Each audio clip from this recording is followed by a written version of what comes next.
തനിക്ക് ഗർഭിണികളെ കാണുമ്പോൾ എന്താണ് ഒരു കിച്ച് കിച്ച്? അതിതിന്റെ പുറത്തുള്ള കാര്യങ്ങളല്ലേ, അതങ്ങനെ തന്നെ ഇരിക്കട്ടെ. കാര്യം നമ്മൾ ഈ ബ്രാക്കറ്റിനുള്ളിലാണെങ്കിലും ചിലപ്പോൾ ഒക്കെ തന്നെ പറ്റി അറിയാൻ തോന്നുന്നുണ്ട്. എങ്കിൽ നമുക്കൊരു കാര്യം ചെയ്യാം. നമുക്ക് പരസ്പരം ഓരോ ചോദ്യങ്ങൾ ചോദിക്കാം.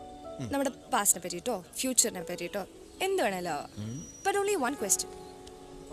ഓക്കെ, ഞാൻ ചോദിക്കട്ടെ. ഊട്ടിയിലൊന്നും എന്തിനാ? School get together. അപ്പോൾ ഇവിടെയാണോ പഠിച്ചത്? 8th വരെ. അപ്പോൾ ഈ ഗർഭിണികളെ കാണുമ്പോൾ അല്ല, തന്റെ ചോദ്യത്തിന്റെ ടേൺ കഴിഞ്ഞു. ഇനി ഞാൻ ചോദിക്കട്ടെ? അതെ, ദൈവം പ്രത്യക്ഷപ്പെട്ട് തനിക്ക് എന്ത് വേണമെന്ന് ചോദിച്ചാ എന്ത് ചോദിക്കും? അമ്മ വേണമെന്ന് പറയും. അതെന്താ?